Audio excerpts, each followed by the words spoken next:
Friends ఇవాళ మనం project గుటేందర్ అయితే ఆ గుటేందర్ గారు ఎవడో మనకి ఈ సినిమాలో కనిపించడు. మూవీ స్టార్ట్ అవగానే జైల్లో లీ అని చెప్పి ఒకరిని చూస్తాం. వాడు ఇక్కడి నుంచి తప్పించుకోవడానికి ఏదో ప్లాన్ వేస్తూ పెయింటింగ్ వేస్తున్నాడు. గోడకున్న పెయింట్ ని పీకి దాన్ని నీళ్ళల్లో కలిపి ఆ పెయింట్ తో ఏదో చేసి కాకి డెట్టచ్చి కాకి ఏక తీసి ఆ ఏకలతో ఒక స్టాంప్ ని పెయింటింగ్ లాగా పెయింటింగ్ వేసేస్తాడు. స్టాంప్ తయారు చేసేస్తాడు పెయింటింగ్ వేసి. అలా పేపర్ ముక్క తీసుకొని దాని లెటర్ మొత్తం లెటర్ గా చేసి దగ్గర పెట్టుకొని ఉంటాడు. సో లెటర్లు ఏమైనా ఉంటే బాక్స్ లో పడేయండి అని చెప్పుకుంటూ గాడ్ వస్తాడు. అప్పుడే అయితే లెటర్స్ అందరి దగ్గర తీసుకోవడం అనమాట. లంచం ఇవ్వాలి. కరెక్ట్ గా వీడి దగ్గరకు వచ్చేటప్పటికి డబ్బులు లేవు కదా, అందుకే ముందు సెల్లో ఉన్న అంకుల్ ని సెట్ చేసుకుంటాడు. గోల చేస్తాడు అంకుల్ వీడి దగ్గరకు రాగానే. కడుపు నొప్పని యాక్టింగ్ చేస్తాడు. సడన్ గా వీడు ఆ లెటర్స్ మధ్యలో కలిపేస్తాడు. అప్పుడే పోలీస్ ఆయన వస్తాడు. పోలీస్ ఆయన వచ్చి లీ గాడిని ఆ సెల్లో నుంచి బయటకు రమ్మంటాడు. చెప్తాడు ఇప్పుడు లీని హాంకాంగ్ నుంచి థాయిలాండ్ కి షిఫ్ట్ చేయబోతున్నాడంట. అది నీకు తెలుసా అంటే వీడికి అసలు భయమే ఉండదు. అంటే వీడికి ఎప్పుడో తెలుసు, 2 రోజుల నుంచి నేనే వెయిట్ చేస్తాను, మీరే లేట్ గా వచ్చారన్నట్టు చూస్తాడు. ఇలా వీడిని తీసుకొని వెళ్తూ ఉంటాడు. వీడైతే ఇప్పుడు డిటెక్టివ్ ఓతో పోతాడు. అయితే నేను డిటెక్టివ్ ఓ అనలేదు, డిటెక్టివ్ నేమే హో పర్యవేక్షణలో వీడిని ఎత్తబోతున్నారు. ఎత్తకెళ్ళాక కేసులన్నీ ఓపెన్ చేస్తారు. ఎన్నో డేస్ నుంచి అన్సాల్వ్డ్ గా ఉన్న కేసులన్నీ ఓపెన్ చేస్తారు. 2 ఏళ్ల క్రితం కెనడాలో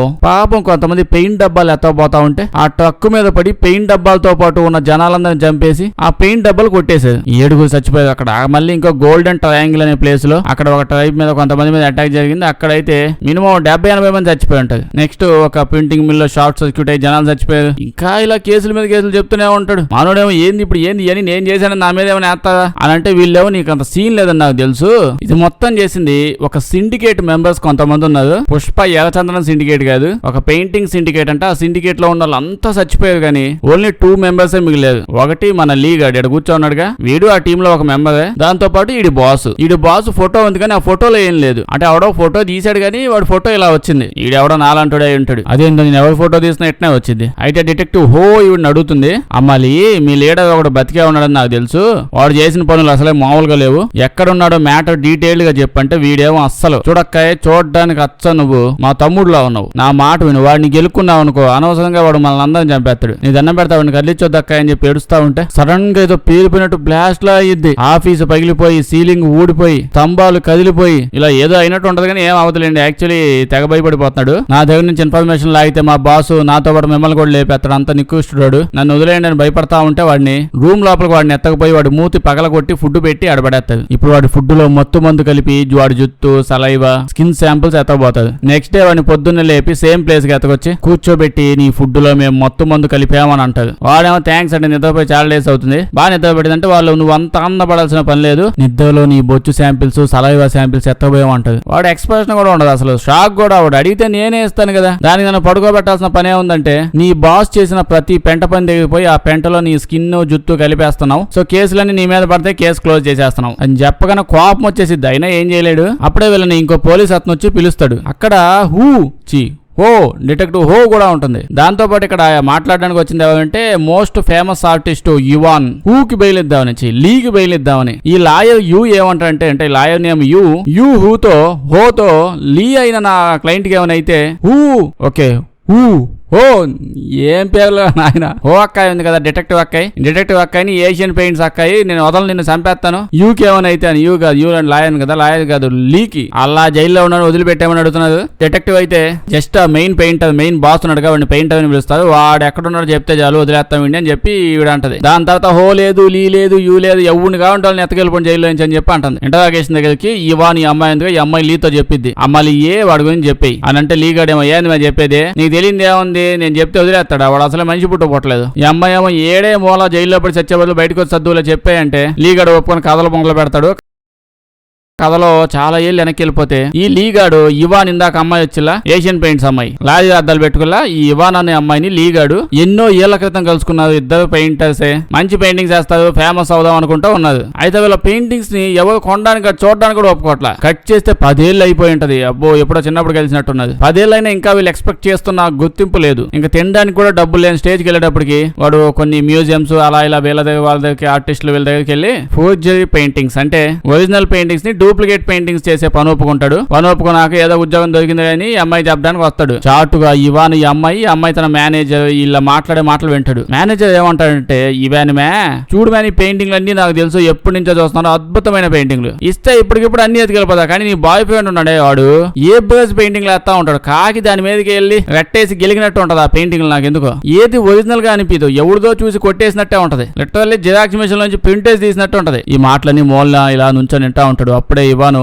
మేనేజర్ తో కూడా నాకు అర్థమైంది, నువ్వు నా బాయ్ ఫ్రెండ్ కాకుండా నా ఒక్క పెయింటింగ్స్ ఎగ్జిబిషన్ లో పెట్టాలనుకుంటున్నావు, బట్ ఛాన్సే లేదు, నాది నా బాయ్ ఫ్రెండ్ ఇద్దరిది ఎగ్జిబిషన్ లో పెడితేనే నేను ఈ పెయింటింగ్స్ ఇస్తాను, లేకపోతే నీకు ఏమని అంటుంది. వీడేమో దాంతో నువ్వు ఎలాగో సంకనాగిపోతావు, నీతో పాటు నేను కూడా పోతాను, నాకు వద్దని చెప్పి వెళ్ళిపోతాడు. అప్పుడే లీగాడు వచ్చి, మనం బాధపడాల్సిన పనేం లేదు, ఇంకా కరెంట్ కూడా వచ్చేసింది, ఇందాకే బిల్లు కట్టేసి వచ్చాను, నా పెయింటింగ్స్ అన్నిటిని ఒక గ్యాలరీ వాడు అమ్మడానికి రెడీగా ఉన్నాడు, వాడు నా పెయింటింగ్స్ ఎగ్జిబిషన్ పెడతాడంట, నన్ను పాపులర్ చేస్తాడంట, నీ పెయింటింగ్స్ నీ మేనేజర్ కి ఇచ్చాయి, నా పెయింటింగ్స్ నేను నా మేనేజర్ కి ఇస్తాను, మాకు కూడా మేనేజర్స్ ఉంటారులే అని చెప్పగానే చాలా హ్యాపీ అయిపోయింది. కొన్ని డేస్ కి యువాను ఈ అమ్మాయి మేనేజర్ ఈ అమ్మాయి పెయింటింగ్స్ ని పెద్ద ఎగ్జిబిషన్ లో పెట్టడానికి రెడీ చేసుకుంటూ ఉంటాడు. బట్ ఓన్లీ అమ్మాయి పెయింటింగ్సే, ఈ ఎగ్జిబిషన్ కూడా ఏడో అవుతుందని అది ఇది చెప్పు ఉంటాడు. ఈ అమ్మాయి చూద్దామని అక్కడ పోతే తెలిసిద్ది ఈ పెయింటింగ్లన్నీ ఎత్తపోయి ఆడ మూల పడేశాడు, ప్రజెంట్ అయితే వీడు డూప్లికేట్ పెయింటింగ్ వేసే పనిలో పడ్డాడని తెలిసిద్ది. ఈ అమ్మాయి బాగా ఫీల్ అయ్యి, నీ గురించి అసలు నీకు తెలియట్లేదు, నీలో ఉన్న టాలెంట్ నేను ఎవరిలోనూ చూడలేదు, నీలో అంత టాలెంట్ ఉందంటే, ఈడేమో అసలు నాలో టాలెంట్ ఉందా లేదా కూడా నాకు ఇప్పుడు డౌట్ గా ఉంది, నీకు తప్ప ఇంకెవడికి కనిపిది అదేందో నా టాలెంట్, ఎవడు చూసినా నా పెయింటింగ్స్ ని ప్రతి ఒక్కడు దాని మీదకి ఎందుకు కాకి అట్టేసి గెలిగింది, కోడి పెంటేసి గెలిగింది, ఇవే మాటలు మాట్లాడుతున్నాను నా పెయింటింగ్ గురించి, నాకు ఇంకా ఒరిజినల్ పెయింటింగ్స్ మీద ఇంట్రెస్ట్ పోయింది, ఈ డూప్లికేట్ పెయింటింగ్ వేస్తుంటే మంచి ఊపు వస్తుంది అని చెప్పగానే పాపం చాలా బాధపడిద్ది అనమాట. అటెళ్ళి ఇటెళ్ళి లాస్ట్ గజ్జి పనులోకి దూకుతామని చెప్పి నేను అనుకోలేదు అని బాధపడేది. కొన్ని డేస్ కి ఇవాన్ ఆర్ట్ గ్యాలరీ ఎగ్జిబిషన్ మొదలైంది. ఎగ్జిబిషన్ మామూలుగా 1 వీక్ 2 వీక్స్ అన్ని డేస్ నడిచిద్ది. ఇన్ని డేస్ అయినా లీగాడు అసలు వాడు లాస్ట్ డే ఇంకా ఇవాళ ఎత్తేస్తాడు మొత్తం అని కంప్లీట్ అయ్యే డేకి వస్తాడు.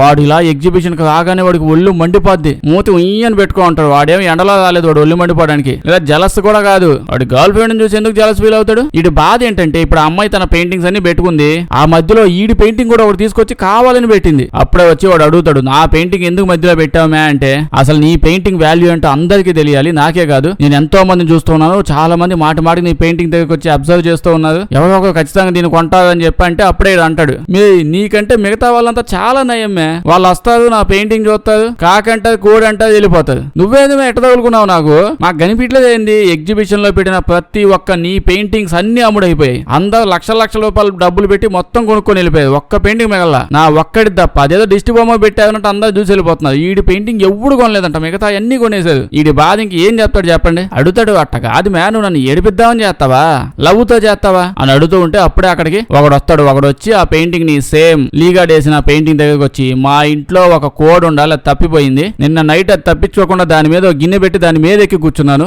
అప్పటికే అది తప్పిపోయింది, నా కోడ్ ఖచ్చితంగా ఈ బోర్డు మీదకి ఎక్కినట్టుంది, అందుకే పెయింటింగ్ ఎట్ అయిపోయింది అని అంటాడు. అంటే చండాలంగా ఉంది, కాపీలా ఉంది, అట్టుంది ఎట్టుంది ఏదేదో అంటూ ఉంటాడు. ఓ 4-5 అలా వీడు అన్నదానికి చూసి కొంచెం నవ్వుతారు, మిగతా వాళ్ళు పెద్దగా పట్టించుకోకుండా అటు ఇటు వెళ్ళిపోతారు. ఈ అమ్మాయి కోపంగా అలా వచ్చి డ్రింక్ తీసుకొని వాడి మోహన్ పడేయాలని కొట్టిద్ది. దాంతో అటు ఇటు అసలు ఎవడో ఈడు మాటలు పట్టించుకోకుండా ఎటో పోతున్న వాళ్ళు కూడా ఈడొచ్చి చూస్తారు. ఇప్పుడు ఓకే, ఈ పెయింటింగ్ నా వీడియో ఇంతసేపు ఇంత దరిద్రంగా తిట్టింది, ఆ కబ్బు పెయింటింగ్ ఇదేనా అని చెప్పి లీగాడు వచ్చి, ఉండవా నువ్వు నాకు కరెక్ట్గా తగులుకొని చచ్చావు, నేను వాళ్ళు చంపేసిన దరిద్రం వదిలిపోయిందని చెప్పి పరిగెత్తుకుంటాడు దగ్గరికి పోయి, ఏమనుకోమాకండి నా గర్ల్ ఫ్రెండ్ గురించి తప్పుగా అనుకోవద్దు అది ఇది అంటూ ఉంటే, వీడేమో ఎడ్డి సచ్చినోడా, యాక్చువల్లీ నేను నీ కోసమే వచ్చాను, యాక్చువల్లీ నువ్వు కాపీ చేసిన పెయింటింగ్ నేను ఎన్నో కొనుక్కున్నాను, కావాలని అక్కడ సీన్ క్రియేట్ చేశాను, ఎందుకంటే నేను నీతో ప్రైవేట్ గా మాట్లాడాలనుకుంటున్నాను అని చెప్తాడు. ఇలా ప్రైవేట్ గా మాట్లాడుకోవడానికి వెళ్తాడు. మళ్ళీ లీగాడు చెప్తాడు, ఏండి నేను పెయింటింగ్ వేసి ఫేమస్ అయ్యి బిజీ అయిపోయినా, లోపల కూల్ డ్రింక్ బాగుంది అని చెప్పేటప్పటికి అలా వెళ్ళి చల్లగా కూల్ డ్రింక్ తాగుతూ అటు ఇటు తిరుగుతున్నా, డైరెక్ట్ గా దగ్గరికి వచ్చి బయటికి బాగా కాసేపు మాట్లాడుకుందామంటే, నేను బడ్డీ గట్టు దాకా వచ్చి టీ తాగుతూ మాట్లాడుండేవాడిని, ఈ మాత్రం దానికి మొహన వాట్కా కొట్టించుకున్నావంటే నువ్వు ఖచ్చితంగా మామూలుడు కాదు, ఏదో తేడా ఉంది నీలో, మ్యాటర్ ఏంటి చెప్పు అంటాడు. చెప్తాడు, యాక్చువల్లీ వీడు కూడా ఫోర్జ్ పెయింటింగ్స్ అవి చేస్తుంటాడంట, ఈ బిజినెస్ లో నువ్వు చాలా బాగా చేస్తున్నావు, అందుకే వచ్చాను, నీకు ఇంట్రెస్ట్ ఉంటే ఫోన్ చేయని చెప్పి కార్డు ఇచ్చి పోతాడు. ఇటు సైడ్ ఇవాన్ మేనేజర్ వచ్చి చెప్తుంటాడు, చూడు మ్యా, నేను ఈ బిజినెస్ లో ఎన్నో ఏళ్ళ నుంచి ఉన్నాను, పెయింటర్స్ ఎంత బాగా పెయింటింగ్ చేసినా వీటిని బాగా అమ్మి పెట్టాల్సింది నేనే, ఎలాంటి పెయింటింగ్స్ ఎప్పుడు ఎక్కడ అమ్మాలో నాకు తెలుసు, చూసావుగా నీ పెయింటింగ్స్ అన్ని అమ్ముడైపోయాయి జస్ట్ నీ బాయ్ ఫ్రెండ్ ఉండేది తప్ప నా జీవితంలో పెయింటింగ్ ఎగ్జిబిషన్ నేను పెడితే సోల్డ్ అవ్వకుండా మిగిలిపోవడం అనేది అవ్వలేదు. ఇది ఫస్ట్ టైం అయింది. ఒక రకంగా చెప్పాలంటే నీ బాయ్ ఫ్రెండ్ గడి చెప్పేది నిజమేమే. మిగతా వాళ్ళు ఎవరు నీ బాయ్ ఫ్రెండ్ పరువు తీయాల్సిన పని లేదు. నువ్వు చేసే పనులకు ఇంకా ఎక్కువ పోతుంది. ఇంకేడన్నా పెట్టుంటే కొని ఉండేవాళ్ళు. నీ మధ్యలో పెట్టడం వల్ల కొండం అవ్వలేదు. వద్దుమే అంటే లేదు. లాస్ట్ నీ బాయ్ ఫ్రెండ్ ఏదో పాపం చేసావు. షో మొత్తం పాడైపోయింది. ఇప్పుడు ఈ షోని నేను సోల్డ్ అవుట్ అని చెప్పి వేసుకోలేను అని అంటే అప్పుడే లీగాడు వచ్చి ఇప్పుడు వేసుకోదా సోల్డ్ అవుట్ అని చెప్పి దాన్ని కాల్ చేస్తాడు. ఇంకా ఇప్పుడు వీడితో వెళ్ళి వీడితో మాట్లాడుతుంటాడు. ఏంటి పెయింటింగ్స్ ఎక్కడ తెస్తే నేను పెయింటింగ్ వేస్తాను కదా అనగా నేను డూప్లికేట్ చేయాల్సింది ఇదిగా అని చెప్పి $100 కాగితం చూపిస్తాడు. ఇడు కొల్లు మండిపోద్ది. ఆడాయడ మట్టి గీక్కుండా తిరగతా ఉంటాడు. అప్పుడే ఇడు వచ్చి నువ్వు భయపడాల్సిన పని లేదు. యాక్చువల్లీ నువ్వేం డైరెక్ట్ గా ఇందులో ఇన్వాల్వ్ అవ్వవు. నీ దాకా అసలు ఏమీ రాదు. ఇలా లీగడ్ నమ్మకం గెలుచుకోవడానికి కొన్ని చెప్తాడు. ఏంటంటే నా ఒరిజినల్ నేమ్ ఇప్పుడు దాకా ఎవరికి చెప్పలేదు. నా అసలైన నేమ్ ఫక్సాంగ్ అంటాడు. అంటే వాడి నేమ్ అదే, నేనేం చేయలేను. దాంతో పాటు వీడి వంశం బాగా పెద్దదని ఇప్పుడు దాకా వాళ్ళ వంశంలో ఎవ్వడు అసలు జైలుగా పోలేదని చెప్తాడు. లీ ఏమో నువ్వు చేసే ఏదో పనులకి నీ కొడుకులు ఆ మాట చెప్పుకొని కూడా చేసుకుంటున్నావు. నువ్వే లాస్ట్ చెప్పుకునేది ఆ మాట గుర్తు పెట్టుకో. ఈడేమో అసలు ఎందుకు వెళ్ళలేదంటే మా తాత ముత్తాతలంతా పుణ్యాత్ములు మహానుభావులని కాదు, అందరిటండి గబ్బు పనులు ఏలెట్టి గెలిగే వాళ్ళే. గబ్బు పనులు చేసినా సరే ఎప్పుడు జైలుకి వెళ్ళిన ట్రాక్ రికార్డ్ లేదు. ఎందుకంటే మేము అంత పకడ్బందీగా చేస్తామంటాడు. నా మీద నమ్మకం లేకపోయినా మా తాత ముత్తాతల మీద నమ్మకంతో నువ్వు ఈ పని చేయాలి. అయితే మనమేమి ఇప్పుడు ప్రింటింగ్ ప్రెస్ లో డబ్బులు గుద్ది ఖర్చు పెట్టుకుంటామని కాదు. మన దగ్గర డబ్బులు తీసుకునే వాళ్ళు పెద్ద పెద్ద వాళ్ళు ఉన్నారు. పెద్ద పెద్ద పొలిటీషియన్లు, డాన్లు, మాఫియా వాళ్ళు మన దగ్గరికి ఏ గొడవ రాకుండా వాళ్ళే చూసుకుంటారు. ఇవన్నీ ఒప్పుకోడాడు. చూస్తే గర్ల్ ఫ్రెండ్ ఏమో మేనేజర్ తో పాటు అమెరికా వెళ్ళిపోతుంది. ఇంక ఇటు చేసేదేం లేక శాంగడ్ తో పాటు థాయిలాండ్ వెళ్ళిపోతాడు. అప్పుడే శాంగడ్ నిన్ను ఇవన్నీ కలిపే బాధ్యత నాది, ఇది మాత్రం నేను మర్చిపోను అని అంటాడు. అబ్బో ఇది మాట ఎంత స్ట్రాంగ్ గా చెప్పాడు ఇప్పుడు అర్థం కాదు. ఉందే కొట్టి మీకు తెలిసిద్ది. ప్రజెంట్ అయితే టీం మొత్తాన్ని ఇంట్రడ్యూస్ చేయడానికి ట్రై చేస్తాడు. దానికంటే ముందు మనం ప్రింట్ అయ్యాల్సిన కాగితం ఇదే. అమెరికా కొత్త కాగితం రిలీజ్ చేశాడు. దీన్ని తీసుకొని రాబోతున్నాడు మార్కెట్ లోకి. ఇందులో చాలా డీటెయిల్స్ ఉన్నాయి. మూలకి గొల్లలు ఉంటాయి. అసలు దీన్ని చూస్తే ఇది మామూలుగా లేదు. దీన్ని ప్రింట్ అయ్యాలంటే హై క్వాలిటీ ప్రింటింగ్ ప్లేట్స్ ఉండాలి అని చెప్పగానే అప్పుడే ప్లేట్లు కడిగే ఆమ్ అని చెప్పి ఇతను కనిపిస్తాడు. ఇతను ఏం ఆమ్ ప్లేట్లు కడిగేది ఇతను. అదే ప్లేట్లు హై క్వాలిటీ ప్లేట్లు తయారు చేయగలడంట. $100 ఎగ్జాక్ట్ కాపీ ప్లేట్ ఉండాలి. ఆ ప్లేట్ తోనే వాళ్ళు ప్రింటింగ్ ప్రెస్ లో కాగితాలు వేయగలరు. ఆ ప్లేట్ ఇతను చేస్తాడు. అంటే మనోడు ఆల్రెడీ ముందు డిజైన్ చేసిస్తే వీళ్ళ టీమ్ లో వాహ కూడా ఉంటది. వాహ అంటే ఈ అమ్మాయి నేమ్ వాహ. ఇంకో ఇద్దరు జనాలు కూడా ఉంటారండి. ఇప్పుడు ఉన్న నేమ్లు సరే చాలు, ఇంతకు మించి ఇప్పుడు అవసరం లేదు ఇంకా నేమ్స్. అప్పుడు వాహ్ మనకు రకరకాల పెయింట్ డబ్బాలు కావాలి. అసలు ఆ పెయింట్లు ఎక్కడ కనిపించవు కూడా అని చెప్పింది. దీంతో పాటు మనోడేమో పేపర్ కూడా మామూలు సరిపోదు, స్టార్చ్ ఫ్రీ పేపర్ ఉండాలి. ఇదేంటంటే మామూలు వాటి మీద పెన్నుతో గీకితే అది ఎలా ఉందో అలాగే బ్లాక్ పడిపోద్ది, కానీ డాలర్ మీద గీకితే అది ఎల్లో అయింది. సో అది చాలా యూనిక్ పేపర్. ఎక్కడ దొరకదంటే శాన్ గడ్ అసలు ఈ విషయాలు మీరు గొడవ పడమాకండి. డీటెయిల్స్ అని నాకు తెలుసు. నేనేం రూపాయి కాగితాలు వచ్చేయమని అడగట్లేదు. ఈ మనీ అసలు ఎక్కడి నుంచి తేవాలి, ఏం తేవాలో ఇది నాకు తెలుసు. మీరు జస్ట్ ఆ ప్రింట్ ఎలా వేయాలి, డిజైన్ తయారు చేయండి. మెయిన్ గా కావాల్సిందల్లా మనకి వాటర్ మార్క్. ఆ కాగితం $100 బిల్లు కాగితం మీద వాటర్ మార్క్ ఉంటది. అది బాగా మంచి ఫైబర్ తో అసలు మైక్రో డీటెయిల్స్ అన్ని ఉంటాయంట. ఇప్పుడు వీడు థాయిలాండ్ వెళ్ళిపోయి ప్రతి ఒక్కటి ఎవడు పనుల వాళ్ళు ఉల్లుగా మునిగిపోయి ఉంటారు. పెయింట్లు వేసేవాడు, ప్లేట్లు కడిగేవాడు, రంగులు వేసేవాడు, ఇడ్లీలు వేసేవాడు, దోశలు కడిగేవాడు. చాలా మంది అసలు చాలా డేస్ కష్టపడి వన్ సైడ్ ఏదో పర్ఫెక్ట్ డిజైన్ దాకా అయితే తయారు చేసి ఉంటారు. 100 సార్లు చేసి లాస్ట్ కి మంచి డిజైన్ చేస్తాడు. ఒక రోజు నైట్ అంతా కలిసి ఆడుకుందామని చెప్పి ఒక చైనీస్ పెయింటింగ్ తెస్తాడు. ఆ పెయింటింగ్ మీద బెట్ వేయాలి. అంటే ఏంటి ఇప్పుడు ఇది ఒరిజినలా కాదా అనే పాయింట్ మీద బెట్టింగ్ వేస్తా ఉంటారు. కొంతమంది అది నిజమని, ఇంకొంతమంది కాదని. మోస్ట్లీ అంతా అది ఖచ్చితంగా ఒరిజినల్ కాదని చెప్పి డబ్బులు వేస్తారు. ఖచ్చితంగా ఫేక్ అని. మన లీగాడ్ ఒక్కడే అది ఫేక్ కాదు ఒరిజినల్ పెయింటింగ్ అని చెప్తాడు. ఎక్స్ప్లెయిన్ చేస్తాడు. చైనీస్ పెయింటర్స్ చాలా మంది సింగిల్ పేపర్స్ తీసుకుని వాళ్ళు పెయింట్ అయ్యారు. రకరకాల సన్నగా లేయర్స్ లాగా వేసి వాటిని ఒకదాని మీద పెట్టి ఒకటి అతికిచ్చేస్తుంటారు. దానివల్ల అదేదో డిఫరెంట్ పెయింటింగ్ ఫామ్ అయింది. ఇలా ఎక్స్ప్లెయిన్ చేస్తూ ఉంటే ఫక్కసాన్ గాడు వచ్చి అద్దరు కొట్టినావురా బిడ్డ, ఇక్కడ ఉన్న వాళ్ళంతా వాళ్ళు గొప్ప పెయింటర్స్ అని చెప్పి వగల పడతాండారు. నువ్వు నాకు నచ్చినావు, అందుకే నాకు ఇంపార్టెంట్.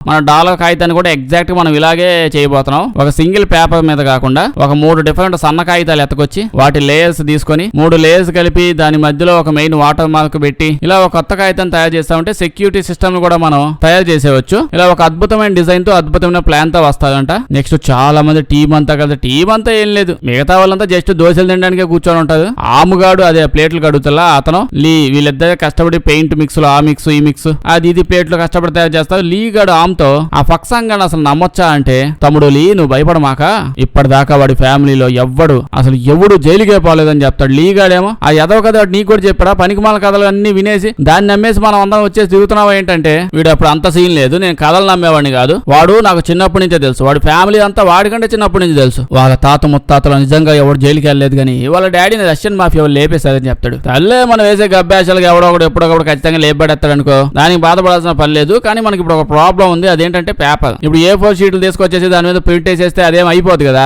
ఎగ్జాక్ట్ గా మంచిది కావాలి. అది కూడా వీడు సింగిల్ పేపర్ మీద వేయాలనుకోవట్లా, రకరకాలుగా లేయర్స్ వేసి దాని మీద ఏదో కలిపి ఏదో మిక్సీ చేసి శాండ్విచ్ చేద్దాం అనుకుంటున్నాడు. శాండ్విచ్ పేపర్ కావాలి. ఇలా బాగా సెట్ చేస్తే ఇంగ్లాండ్ లోనో అటు సైడ్ యూరోప్ సైడ్ ఎక్కడో ఒక ప్రింటింగ్ ప్రెస్ తోడు సేమ్ ఎగ్జాక్ట్ ఇలా కావాల్సిన సైజ్ లో అమ్ముతున్నాడని తెలిసిద్ది. అంటే అలాంటి పేపర్ అమ్ముతున్నాడని తెలిసిద్ది, సైజు కాకపోయినా. ఏదో మూల దేశం, ఆ మూల దేశం అసలు ఎవడో పట్టించుకోకుండా పేపర్ ప్రింట్ చేస్తాడంట. వీడి దగ్గర నుంచి కొనుక్కుందామని చెప్పి ఈ పక్క శాంగాడు లీగాడు ఇద్దరు అడక తినే వాళ్ళ యాషాలు వేసుకొచ్చి ముందు శాంగాడు అయితే అయ్యా మా ఊళ్ళో చాలా మంది పిల్లలు ఉన్నారు అయ్యా, వాళ్ళందరికీ మేము మంచి మంచి కార్టూన్ బుక్స్ చేద్దాం అనుకుంటున్నాం. మేము అనుకుంటున్న డిజైన్స్ ఇలాంటివన్నీ మీ పేపర్ మీద వస్తాయని తెలిసింది, అందుకే వచ్చాం. వాళ్ళు కట్లు ఇచ్చామంటే ఎత్తపోతాం అంటాడు. మీ మొహం చూస్తే నమ్మబుద్ధి కావట్లేదు అని చెప్పి వెళ్ళిపోతుంటే అప్పుడే లీగాడు వచ్చి అన్న ప్లీజ్ అన్న, వాడి మొహం చూస్తే నాకు కూడా నమ్మబుద్ధి కాదన్న, వాడి మొహమే అంత అది చూడమాకన్నా, వాడి పిల్లల కోసం కాదన్న, ఆఫ్రికాలో పాపం చిన్న చిన్న పిల్లలు ఎంత మంది ఉంటారన్న, వాళ్ళకు కూడా హెల్ప్ చేయవా అంటే ఆ చేస్తానులే పోని ఇచ్చేస్తాడు. పేపర్స్ వచ్చాయి కానీ కరెక్ట్ ఇంకు దొరకట్లా, ఇంకుతో చేసేది. ఇంకు కోసం ఎత్తుకుంటూ యూఎస్ వస్తాడు. అమెరికాకి రాగానే ఇవాను ఇటు గర్ల్ ఫ్రెండ్ కలుపుపోగానే ఇక బండి తాళాలు అవి ఇచ్చి పంపిస్తే ఇటు పోకుండా అట్నే భయపడి ఆగిపోతాడు. ఇంక వెనక్కి వచ్చేస్తూ ఉంటాడు. అప్పుడే శాంగడు లీగాడిని తూ ఎదవా అని తిడుతుంటాడు. అమ్మాయి ఏమో నేను ఇంకా లవ్ చేస్తున్నట్టుంది, ఆ రోజు కాల్ చేసావు కదా నీ పెయింటింగ్, దాన్ని ఇప్పుడు కూడా అమ్మాయి దగ్గర పెట్టుకుని వెళ్ళిన ప్రతి పెయింటింగ్ అమ్మాయి ప్రతి పెయింటింగ్ ఎగ్జిబిషన్ జరిగినప్పుడల్లా దాన్ని పెట్టి అమ్మడానికి ట్రై చేస్తుంది. నువ్వే పట్టించుకోవట్లా అంటే లీగడ్ కోపం వచ్చింది. నీ బాధ ఏందయ్యా, అసలు నేను అమ్మాయి లవ్ చేయట్లా బొక్క చేయట్లా బో నుంచి నాకు ఇంట్రెస్ట్ లేను. కానీ ఇప్పుడు కోపం వచ్చి బండి ఆపేసి తిడతాడు, తుపాకి తీస్తాడు, మాస్క్ వేసుకుంటాడు. లీగడ్కి అర్థం కాదు, ఓ సైకో సచ్చినోడా, మనం చేస్తున్న పని ఏంది, ఆ ప్రేమ కానీ మీద నీ ఇంట్రెస్ట్ ఏంట్రా, మాట్లాడేవి నేను చేస్తాను పదరా అంటే యాక్చువల్లీ శాంగడు రోడ్డు కట్ సైడ్ గా పోలీసులు ఉంటారు, పోలీసు వాళ్ళని కాలుదడానికి ట్రై చేస్తాడు, ఇంకా మిగతా వాళ్ళని కూడా కాలడానికి ట్రై చేస్తాడు. కానీ వాడు వల్ల కాలేదు. యాక్చువల్లీ దూరంగా చుట్టూ ఉన్న పోలీసు అందరిని కాల్చేయమని జనాలు పెట్టాడులేండి, వీడి మీద అంత నమ్మకం లేదు కరెక్ట్ కాలుతాడని. టీం అంతా అక్కడికి వచ్చేసి అక్కడ ఉన్న పోలీసుల మీద ఆడాడ కాల్చడానికి ట్రై చేస్తాడు. ఇప్పుడు వాళ్ళని కింద పడేసి వ్యాన్ లో ఉన్నదంతా కొట్టేయండి అంటాడు. ఇప్పుడు లీగడు ఎలాగో డబ్బులే కదా ప్రింట్ వేసేది, ఇప్పుడు ఆ డబ్బులు కొట్టేయడం ఎందుకంటే వాడు లోపల పెయింట్ డబ్బాలు ఉంటాయి ఎత్తగా అని చెప్తాడు. అప్పుడు తెలుస్తారు లోపల కావాల్సిన పెయింట్ ఉందని. అయినా లోపల ఒకడు తుపాకి పట్టుకుని బిక్కుమంటూ ఉంటాడు, దడేళ్ళని కాలుస్తాడు. లీగడ పక్కకి వెళ్ళి శాంగడ్ తగిలిద్ది. శాంగడ్కి ఒళ్ళు మడిపోయి తుపాకితో అందరు చంపేస్తా ఉంటాడు డైరెక్ట్ గా. అందరు ఆపేసి నీకు దండం పెడతా, నీ ఫ్యామిలీ కార్డు మొత్తం గబ్బు చేసేలా ఉన్నావు, మీ తాత ముత్తాదంతా ఎంత గర్వంగా చెప్పుకున్నారు, అసలు నేను జైలు పోలేదని నువ్వు పోయేలా ఉన్నావు అని ఎంత చెప్పినా వాడు ఆకుండా పెయింట్ డబ్బాలని కొట్టేసి గార్డ్స్ అందరిని అక్కడే పెట్టేసి బాంబేసి లేపు అందరిని చంపేస్తాడు. లీగడ్ నెక్స్ట్ డే వెళ్ళి డబ్బుల కోసం జనాలను చంపడం తప్పు, పెయింట్ వచ్చి ప్రింటింగ్ ప్రెస్ వచ్చి అన్ని మీకు రెడీ అయిపోగా నేను వెళ్ళిపోతాను అంటాడు. కోపం వచ్చి మా తాత ముత్తాతల రికార్డు పాడైపోద్దని చెప్పి ఆగిపోయా, లేదా నిన్ను రికార్డ్స్ లేకుండా చేసావండి అని చెప్పి వెళ్ళిపోతాడు. ఇప్పుడు చూస్తే శాంగడు ప్రపంచం అంతా దిగుతూ ఉంటాడు. పెద్ద పెద్ద డాన్స్, ప్రెసిడెంట్స్, పొలిటీషియన్స్ అందరికి సూట్ కేసులు డబ్బులు ఎత్తుంటాడు. ఇంకా ఫుల్ గా డబ్బులు తెగొస్తాయి వీళ్ళకి. అంటే ఇప్పుడు కూడా వీళ్ళు తెగ డబ్బులే కాకపోతే డూప్లికేట్, ఇది ఒరిజినల్. ఇంకా కట్ల డబ్బులు పెచ్చగా సంపాదించుకుంటా ఉంటారు. వీళ్ళు అలా తిరుగుతా ఉంటే లీగడ్కి సేమ్ పెయింటింగ్ ఓ బండి కేసు దొరికిద్ది. అంటే ప్రింటింగ్ ప్రెస్ పని చేయాలంటే పెయింట్ కావాలి కదా, అది కావాల్సినప్పుడల్లా అమెరికాకి పోయి గడ్డి మోపులు రోడ్డు మీద పెట్టి కాల్చుకుంటూ తిరగలేదు కదా. సో ఇప్పుడు కావాల్సిన పెయింట్ షేడ్ కనిపించింది. ఆ పెయింట్ తో రకరకాల పెయింట్ షేడ్లు చేస్తూ ఉంటారు. అప్పుడే థాయిలాండ్ పొలిటీషియన్ దగ్గర నుంచి ఎవడో వస్తాడు. ఆ పొలిటీషియన్ అనుచరుడు ఇంకా ఒక అసిస్టెంట్ ఒక అమ్మాయి కూడా వచ్చింది. ఈ అమ్మాయి ఆ డబ్బుల క్వాలిటీ ఎలా ఉంది, ఒరిజినల్ గా ఉందో చెక్ చేయడానికి. అప్పుడే మనం పరిగెత్తుకుంటా వచ్చి కాలు ఏదో తట్టుకొని పెయింట్ కలుపుకుంటా ఉన్నాడు కదా, అది దడేళ్ళని వచ్చి అలా అద్దం మీద పడిపోయింది. ఎందుకు అసలు సీన్ ఏం జరుగుతుందంటే ఇదే సీను. అంతే సడన్ గా బ్యాక్గ్రౌండ్ లో కొంటే చూపుతా సౌండ్ ఎత్తాడు. ఈ పెయింట్ గోడ అది పెయింట్ అద్దంలో నుంచి ఇటు సైడ్ నుంచి వాడు అమ్మాయిని, అటు సైడ్ నుంచి అమ్మాయి వీడిని కళ్ళల్లో కళ్ళు పెట్టి చూస్తా ఉంటారు. అంత అవును ఏమైందా అంటే ఎంతసేపు అండి, ఎంతకన్నా ఒక రకమైన హీరోనే కదా ఇడు, ఆ కూడా హీరోయిన్ పెట్టచ్చు కానీ అడుగుంటాడు. ఇప్పుడు తెచ్చాడు. ఎక్కడి నుంచి వెళ్ళిపోగానే శాంగడు పచ్చి బూతులు తిడతా ఉంటాడు లీగాడిని. వాళ్ళని గజ్జాసలు ఇంకా ఆపుకోవా ఇన్ని రోజులని ఇట్లా పిచ్చిగా బతుకుతావని తిడుతూ ఉంటే సడన్ గా పెయింట్ షేడ్ అద్దంలో చూస్తాడు. చూడగానే ఎగ్జాక్ట్ షేడ్ వచ్చిందని తెలియగానే అట్లీస్ట్ నేను దీనికోసం హ్యాపీగా ఉన్నాను, సో అనవసరంగా తిట్టాను లీగా. యాక్చువల్లీ నా కోపం ఎందుకు వచ్చిందంటే నువ్వు ఎక్కడ అమ్మాయిని చూస్తూ అమ్మాయికి లైన్ వేస్తావేమో అని చెప్పి నేను భయపడ్డాను. నేను అమ్మాయికి లైన్ వేయట్లేదు, నాకు అమ్మాయికి సంబంధం లేదు. నీ గర్ల్ ఫ్రెండ్ నువ్వు యువాన్ ఉందిగా దాన్ని అమ్మాయిని మోసం చేస్తున్నావు అని చెప్పి నాకు కోపం వచ్చింది. నా డబ్బులు మొత్తం పోయినా పర్లేదు, నీ లవ్ స్టోరీ సక్సెస్ అయిపోతే నేను తట్టుకోలేను అని చెప్పి అని అంటాడు. ఇప్పుడు నెక్స్ట్ రోజు ఆ థాయిలాండ్ ప్రెసిడెంట్ ఎవడో వాడితో డీల్ మాట్లాడడానికి వెళ్తూ శాంగడు లీతో వదిలి నీకోసం పెద్ద రిసార్ట్ బుక్ చేశాను. బుక్ చేయడం అంటే అది ఒక రూమ్ బుక్ చేయడం కాదు, రిసార్ట్ మొత్తం నీకోసం కొనేసాను. నీ నేమ్ మీద నీ గర్ల్ ఫ్రెండ్ ఇవ్వని మీ ఇద్దరు నేమ్ మీద రాసేసాను. ఈ డీల్ అది అయిపోయాక మీరు హ్యాపీగా రిటైర్ అయిపోయి అక్కడి నుంచి ఇంకా అక్కడికి వెళ్ళిపోయి సెటిల్ అయిపోండి, నచ్చినట్టు బతకండి అంటాడు. వీడికేమో అర్థం కావట్లేదు. నాకు ఆ అమ్మాయి మొహం కూడా పూర్తి గుర్తులేదు, ఈడేందో ఎట్ట తగులుకున్నాడు. డైలీ గుర్తు చేసుకుని పోయి నాకు గుర్తు చేస్తున్నాడే. అసలు ఒరిజినల్ గా నేను అర్థం వెనకాల ఉన్న అమ్మాయిని గుట్ల అప్పగించి చూశాను, అమ్మాయి కోసమే అలా చూశాను అని తెలిస్తే ఆ రిసార్ట్ లోనే కప్పెట్టేలా ఉన్నాను నన్ను ఇలా భయపడిపోతూ ఉంటాడు. అయితే థాయిలాండ్ లోకి ఏదో మూలకి అలా వీళ్ళు వెళ్తూ ఉంటారు అనమాట. అలా వెళ్ళాక ఎవరో జనరల్ అని చెప్పి ఎవడో ఉంటాడు. అయితే వాడిని కలవడానికి వెళ్లే ముందు లీగర్ చేతిలో డెటనేటర్ అని చెప్పి ఏదో పెడతాడు. సిగ్నల్ ఇవ్వగానే నువ్వు డెటనేటర్ ని వదిలేయాలి అని చెప్తాడు. వీడికి ఏం అర్థం కాదు. వాడిని కలవడానికి వెళ్తూ ఉంటే అక్కడ ఏమో వాళ్ళు జనాలను ఎవరు పెడతారు ఎలా పెడతారో చంపుతా ఉంటారు. శాంగడ్ వీడితో మాట్లాడుతుంటే జనరల్ గడు మీ నాన్న నేను మంచి ఫ్రెండ్స్ అమ్మా అంటాడు. శాంగడ్ చెవులో ఏదో కబుర్లు చెప్పమాక మా నాన్నను చంపేసి నువ్వే అని నాకు తెలుసు. ఇదిగో చూడు నా దగ్గర బాంబులు ఉన్నాయంటాడు. ఇప్పుడు లీతో నువ్వు ఆ డెటోనేటర్ వదిలే అంటాడు. వీడికి అర్థం కావట్లేదు ఇదేంటా బాంబులు మీద వేసుకుని డెటోనేటర్ వదిలేమంటాడు. చచ్చిపోతాడేమో వీడితో పాటు నేను పోతాను. నా పెయింటింగ్ అమ్మాయితో నేను లవ్ లైఫ్ లీడ్ చేద్దాం అనుకుంటున్నా. ఇప్పుడు ఎట్టా అని ఆలోచిస్తూ ఉంటాడు. శాంగడేమో వదులుగా అని అడుగుతుంటాడు. నీ చెవులు పని చేయట్లేదా నేను ఏం చెప్పినా వినకూడదంటే సైడ్ అయిపోయావా వదులు ముత్తుకున్నా వదలడు. ఇంకా వాడు వదిలేలా లేడు. ఈయనే పట్టేసుకుందామని పట్టేసుకుంటే వదులు అని దాన్ని పెడతాను అంటే అప్పుడు వదులుతాడు. దడేలు పేలిద్ది వాడు బేడలేండి. ఆ చుట్టుపక్కల ఏదో పెట్టుంటాడు అవి పేలుతాయి. ఇప్పుడు ఫైట్ బీభత్సమైన ఫైట్ లో వీడు జనరల్ లేపేస్తాడు. అప్పుడే మనం లీగాడికి ఆ అద్దం పెయింట్ వెనక ఒక అమ్మాయి కనిపించలా. ఆ పెయింట్ అమ్మాయి జనరల్ అసిస్టెంటే. ఇప్పుడు ఆ అమ్మాయి దగ్గరికి వెళ్ళి ఆ అమ్మాయిని కాపాడుతూ తీసుకొస్తాడు. కట్ చేస్తే నెక్స్ట్ డే శాంగాడు యువాన్ అమ్మాయి ఎగ్జిబిషన్ కి వెళ్ళి ఆ అమ్మాయి పెయింటింగ్స్ అన్ని వీడు ఒక్కడే కొనేస్తాడు. మొత్తం అన్ని కొనేసి లీ దగ్గరికి వచ్చి వదిలి నీ గర్ల్ ఫ్రెండ్ పెయింటింగ్స్ అన్ని నేను కొనేసాను. ఎగ్జిబిషన్ లో ప్రతి పెయింటింగ్ కొన్నా. ఇప్పుడు ఆ పెయింటింగ్స్ అని నీకు ఒక రిసార్ట్ కొన్నానుగా అందులో పెట్టించేస్తాను. నువ్వు నీ గర్ల్ ఫ్రెండ్ అలా సర్ప్రైజ్ ఇవ్వచ్చు అంటే అప్పుడే యావండి శాంగ్ కాదు యాక్చువల్లీ అంటే ఇప్పుడు నేను నిన్న ఒక అమ్మాయిని కాపాడి తెచ్చానే.